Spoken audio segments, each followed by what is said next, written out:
Known for their brutality, the Apache tribe is, without a doubt, the most famous warrior tribe of the North American natives. Called the Tigers of the human species by the American generals, the tribe has continued to fight till this day to protect their language, beliefs, and customs. Join us as we delve into the brutal history of the Apache tribe and immerse yourself in the intensity of battle on the expansive plains. The Apache people were feared for their ferociousness, skinning and roasting white captives alive, and killing small children by smashing their heads against a stone. Their brutality and their individualistic attitude made them undefeatable until the weapons used in the war advanced. This development of weapons forced them to live on reservations and in restraints put on them by the modern world. Who really were the feared Apaches? Contrary to popular belief, Apache people were not warriors from the beginning. They were nomadic people, hunters and gatherers, whose lives revolved around the buffalo. Buffalo was quite literally everything for them. They used to eat it, wear its skin, and sleep in the tents made of the same woolly hide to keep them warm. The Apache people maintained a diverse diet, with a primary focus on staples like corn and buffalo meat. Buffalo provided a significant source of protein, while corn was a staple carbohydrate. Additionally, they gathered various foods such as berries and acorns. It is essential to know that these people did not consider eating fish or bears because it is impure to them. According to historians, the Apache tribe came to populate North America by crossing the Bering Strait, eventually settling in a vast territory that would stretch from western Arizona to eastern Texas, and from northern Colorado to southern Mexico, and would later be nicknamed the Great Apacheria. With this vast territory and a population of fewer than 6,000 people, the Apache people are traditionally divided into 6 major tribes, each with its own distinct cultural and historical characteristics. These tribes are the Chiricahua, Jicarilla, Lipan, Mescalero, Western Apache, and Kiowa. Because of the lack of a unified policy, the Apache tribe didn't have good relations with other tribes or nations such as America. A root cause behind this can be that while one band of Apaches might engage in peace negotiations, another autonomous subgroup might persist in hostilities, launching attacks against the Spaniards, Mexicans, Americans, and even other native tribes. This gave birth to conflicts and counterattacks. It is interesting to know that in the Apache tribe, when a man married a woman, he became a part of her extended family and would leave his family. Each family unit of this type used to live near another group of the same type in order to unite for social, religious, and military matters. The Apaches were grouped in extended families that acted independently, led by the most important member who served as chief advisor and took care of the group's needs. This position was given to a man who had to earn it by being the strongest and most capable leader.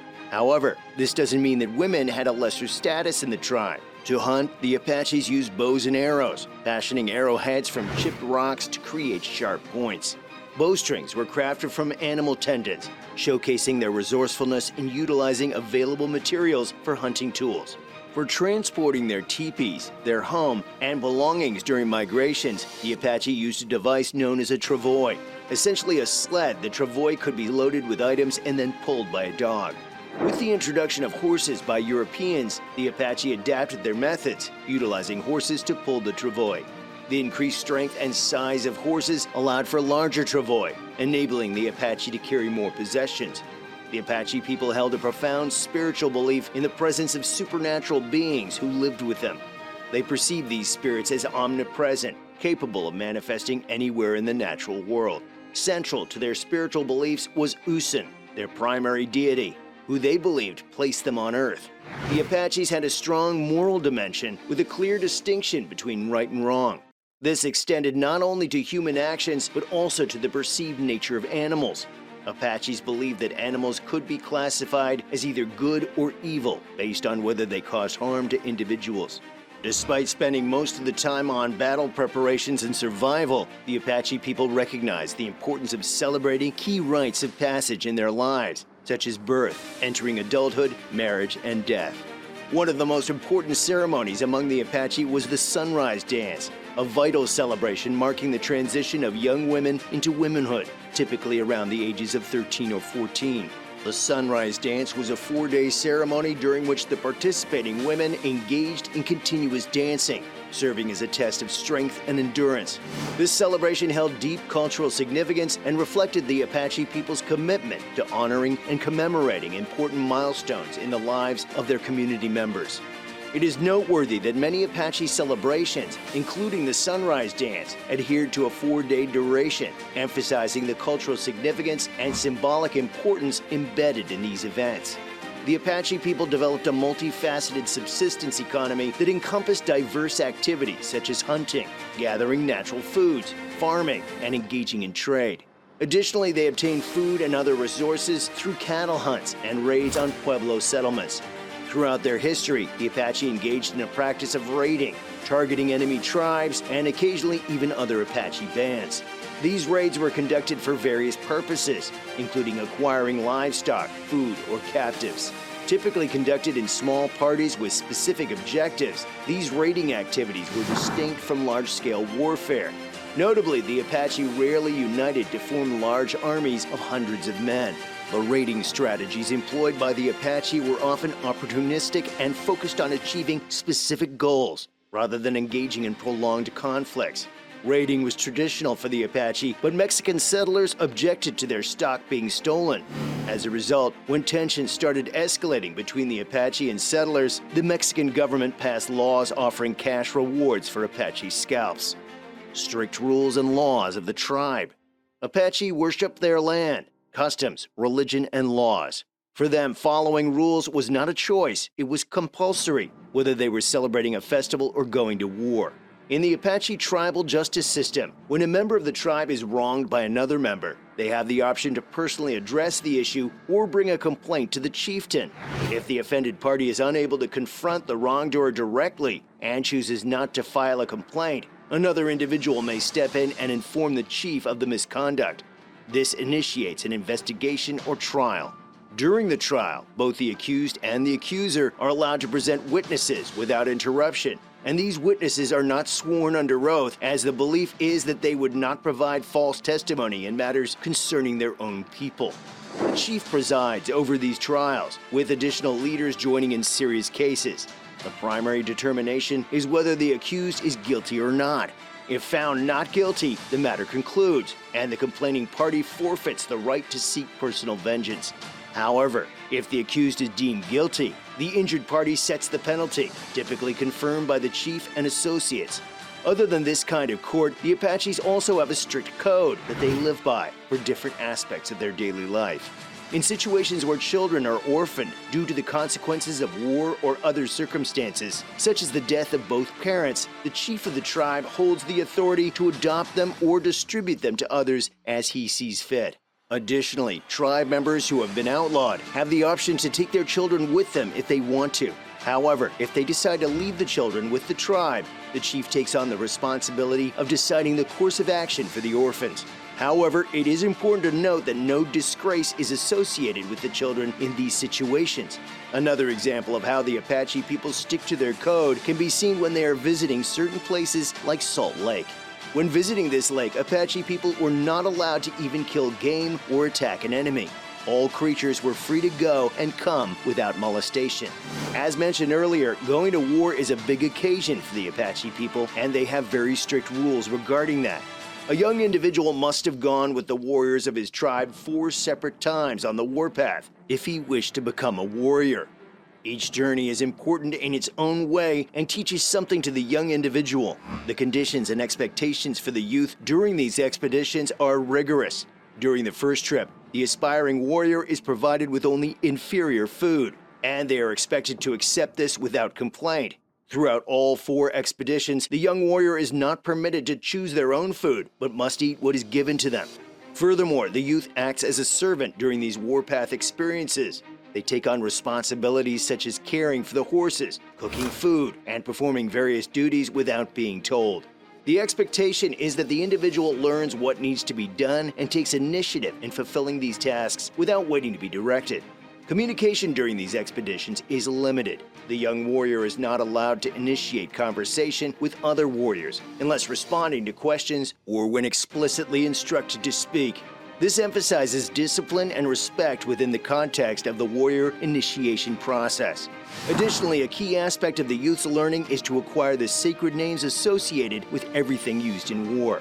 This knowledge is crucial, as the Apache consider war to be a solemn and religious matter. Once the tribe is on the warpath, only these sacred names can be used in reference to anything related to war. This shows that for Apache people, war and religion are intertwined.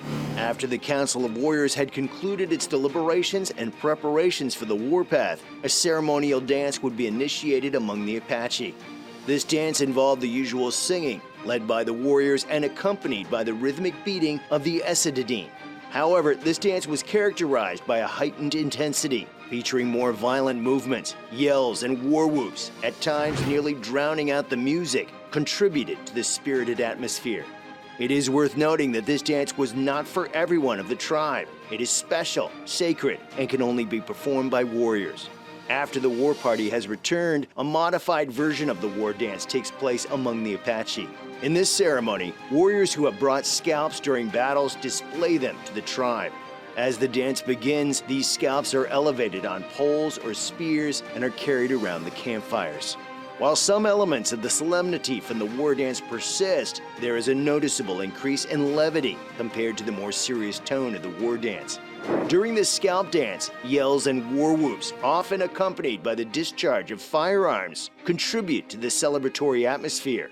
However, after the scalp dance is over, the scalps are thrown away. No Apache would keep them as they are considered impure. Geronimo, the cruelest of them all. The seed of revenge that stained the history of Native America was sowed in Geronimo in 1858, after a massacre by a military unit of Sonora was committed against the Apache camp of Cusquia. In this massacre, Geronimo lost his mother, wife, and children. This personal loss, combined with the pain of losing his people of tribe, shaped him into a cruel monster who was after the Mexicans. Although he was known as Geronimo, his real name was Goyale, which means the one who yawns in their tribal language. Born on the 16th of June, 1829, near the Gila River in the Arizona, Geronimo belonged to a tribe called the Duncohe, which was led by his father, and by that time became a tribe dedicated to farming. Though there are various theories of how Goyale became Geronimo, the most widespread and accepted is that the Mexican soldiers who had to face Geronimo in the battleground feared him so much for his bravery and dedication that they decided to ask Saint Jerome for help, exclaiming, "Geronimo." This led to the association of the name Geronimo with the fearless Apache warrior. Another speculative theory mentioned by some historians, although considered less likely due to phonetic challenges, is that the soldiers may have used sounds resembling Geronimo's name in their attempts to convey the choking sounds associated with his name. Attributed with mystical powers by those who hated and feared him, Geronimo was believed to possess the ability to shield his allies from harm by encasing the rifles of his enemies. Despite sustaining multiple wounds, he consistently survived, seemingly immune to bullets. Grief-stricken by the loss of his family, Geronimo harbored a lifelong hatred towards Mexicans. This animosity manifested in frequent attacks, with him and his followers targeting and killing any group of Mexicans they encountered. Throughout his adult life, Geronimo's animosity, suspicion, and dislike for Mexicans eclipsed his feelings towards Americans. His violent actions reportedly resulted in the death of an estimated 500 to 600 Mexicans. In 1861, Geronimo faced the dual challenge of preserving his people and their way of life amid the United States war, aimed at annihilating the Apaches.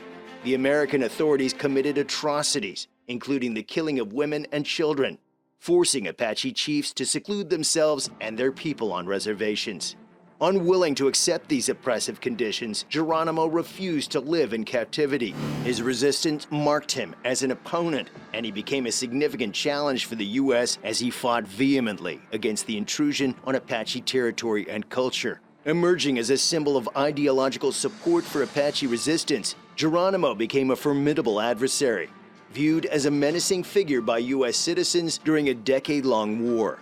In 1871, during a meeting organized for a temporary truce, Geronimo was captured by the army, only to be betrayed as the agreed-upon ceasefire was disregarded.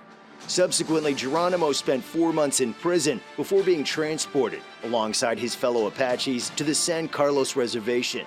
However, on September 30th, 1881, he orchestrated a daring escape, leading 375 Apaches and spreading terror wherever they went. In the next few years, Geronimo evaded Mexicans, Americans, and mercenaries, persistently eluding capture until 1886, when he was cornered by General Crook of the U.S. forces, leading to his surrender. For the next 23 years, Geronimo resided at Fort Sill, Oklahoma, gaining notoriety as he was invited to fairs and festivals of the Old West as a celebrity. Tragically, his life concluded in 1909 when, at the age of 80, he met his demise in an unfortunate accident. While drunkenly riding a horse, he fell off, succumbing to hypothermia after spending the night outdoors. The Bloody Apache War. The Apache Wars were fought between the U.S. Army and Apache tribes in the Southwest from 1849 to 1886, with smaller clashes going on until 1924. After the Mexican-American War in 1846, the U.S. got land from Mexico where both settlers and Apaches lived. Problems arose as new Americans moved into Apache territories to farm, raise animals, and mine minerals. To control Apache tribes, the U.S. Army set up forts and compelled them to move to specific reservations, as per the Indian Removal Act. Some reservations were not in the Apaches' traditional areas. In 1886, the U.S. Army deployed over 5,000 soldiers, leading to Geronimo and 30 followers surrendering. This marked the end of the Apache Wars, even though clashes between citizens and Apaches continued. The Confederate Army briefly joined the conflicts in Texas during the early 1860s, before shifting focus to the American Civil War in New Mexico and Arizona. In the past, Apache tribes engaged in raids against enemy tribes and occasionally among themselves for livestock, food, or captives. These raids typically involve small parties with specific goals. The Apache seldom united to form large armies, only doing so occasionally, utilizing all able-bodied male members of warrior age. The initial clashes between the Apache people and other Southwest inhabitants can be traced back to the earliest Spanish settlements. However, the distinct conflicts now recognized as the Apache Wars commenced during the Mexican-American War. The Apache Wars ignited when American troops wrongly accused Apache leader Cochise and his tribe of kidnapping a boy during a raid. Despite Cochise's truthful claim that his tribe hadn't taken the boy, the commander refused to believe him. Instead, he took Cochise and his party hostage. Cochise managed to escape, leading to a standoff as his tribe and allies surrounded the Americans, demanding the release of Cochise's party. During the standoff, additional braves and American soldiers were captured. The Apache eventually retreated, thinking they were being flanked, but in retaliation for holding their people, they killed captured soldiers and postmen. In response, the Americans killed the 6 captured men but released the women and children. In the infamous Bascom Affair, 3 of the slain men were Cochise's relatives. Seeking vengeance, Cochise gathered Apache tribes, sparking a century-long conflict with the U.S. How did the Apache tribe treat the captives? Renowned historian David Roberts describes the nature of the Apache Wars with the U.S. Both sides were brutal and ferocious, but as David Roberts noted before him, the Apaches were especially cruel. Renowned historian Paul Andrew Hutton describes how they skinned and roasted white captives alive and killed small children by smashing their heads against a stone. The Apaches were raiders, pillagers, and plunderers, New World Vikings. They were particularly feared in war and notorious for their fiendish torture of prisoners. They highly valued anyone with the imagination to devise excruciating ordeals. You really wished you had that last bullet, as they were wont to say on the frontier. Captives who displayed courage under torture were highly regarded by the Apaches. The Americans were just as ruthless. After killing Mangus Coloradus, his head was cut off and mounted for public display. He highlights that while it's true Apaches seemed to have a cultural predisposition to cruelty, there was much hypocrisy among the Americans who claimed to be civilized while engaging in tremendous barbarism. Were the Apaches really as tough as they portrayed? The Apaches were indeed portrayed as exceptionally tough warriors. Hutton notes that General Crook referred to them as the tigers of the human race. Described as rugged and incredibly skilled, Apaches were known to outrun cavalry on foot, and showcase remarkable marksmanship by putting 7 arrows in the air before the first one hit the ground. Their deep knowledge of the terrain allowed them to master guerrilla warfare, emphasizing their incredible mobility. While memoirs of American soldiers may have sometimes exaggerated Apache prowess for self-glorification, their reputation as formidable warriors was well-founded. Despite their smaller numbers compared to Plains Indians to the north, Apaches were cautious about unnecessary risks. It is noteworthy that they highly valued horses, but in desperate situations did not hesitate to consume them for sustenance, which shows that they knew how to survive even in the toughest situation. The Apaches displayed a strong sense of individualism while also fostering profound solidarity within their community, contributing to the success of the Apache police. Hutton highlights their fondness for mescal, reflected in the name of the Mescalero tribe, reverence for bears, the cultural importance of the female puberty ceremony, a notable inclination toward gambling, and the peculiar avoidance of consuming fish. The Apaches strongly resisted confinement. 3 key elements shaped Apache culture: a penchant for plunder, a commitment to revenge and honor, and a deep connection to superstitions and taboos. The Apaches were immersed in superstition, believing in witches, curses, and particularly ghosts. Touching the dead was a significant taboo for them, leading to a rare practice of scalping corpses. White people, on the other hand, were far more brutal than they liked to admit, like the American bounty hunters who were paid for every Indian scalp. American Indians, though not the Apaches, practiced scalping before the white man arrived, but the Europeans turned the ritual practice into a gruesome business. Their scalps often included ears, and sometimes the whole heads were cut off. Where are they now? Hutton observed that similar to numerous tribes, the Apache frequently grapple with poverty, and alcoholism remains a persistent issue. Across reservations in Arizona, New Mexico, and Oklahoma, efforts are made to preserve their history and traditions. Tribes like the Mescalero and White Mountain have experienced substantial advantages through gambling and casinos. This shows us that the reality of the tribes is far, far away than what the media presents. It is important to preserve the culture of different tribes to ensure the diversity of our species. However, today's society doesn't like to acknowledge the fact that there exist some other cultures as well, and many cultures can coexist. If we don't understand it, cultures like the Apache will soon disappear and will be found only in history books.